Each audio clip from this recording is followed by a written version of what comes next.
Guy. Jason, good morning. Hey, good morning, everybody.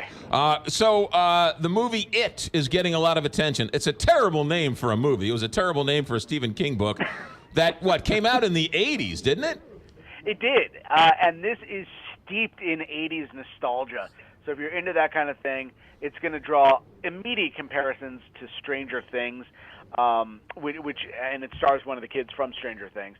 It's got a very Goonies-type vibe, and it's a lot of fun. The chemistry between all the kids is very good. If you like watching 13-year-olds curse, then It is the movie for you because there's a lot of that. It's rated R, not really because of the scares, although the scares are there and it is creepy, but mostly because of the F-bombs. They just couldn't get away with that many if it wasn't an R-rated movie. So it's got a lot of that. It's a lot of fun.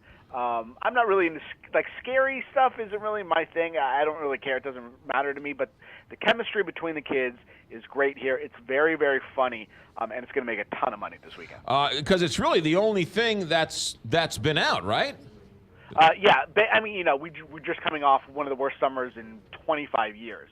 And this is really a summer movie. I mean, and the movie is all about summer. But, we're getting into that fall period where we like the scares, getting towards Halloween.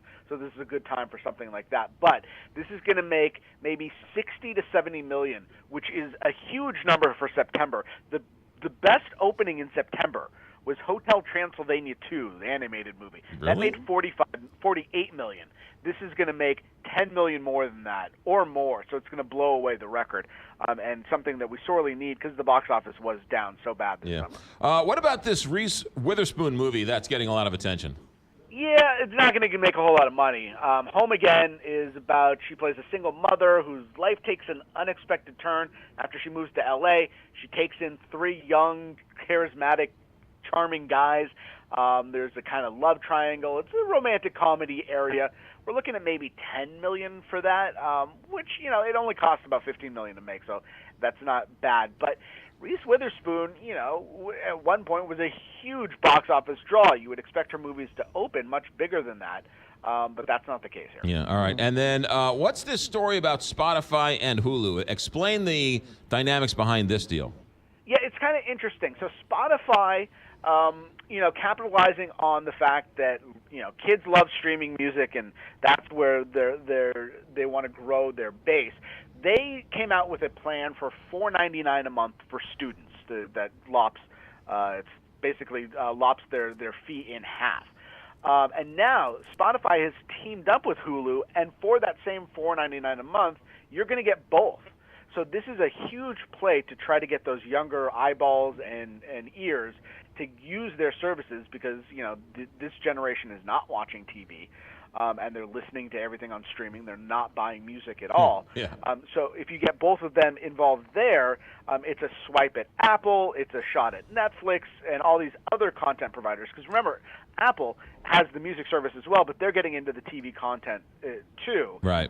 And movies and things like that. So everybody's trying to get into this space as the consumers move away from traditional TV and buying of music and things like that. Yeah, one of the interesting things is that millennials they like to stream music. They don't like to pay for it, even if it's $4 a month. Exactly, but they will pay for the streaming.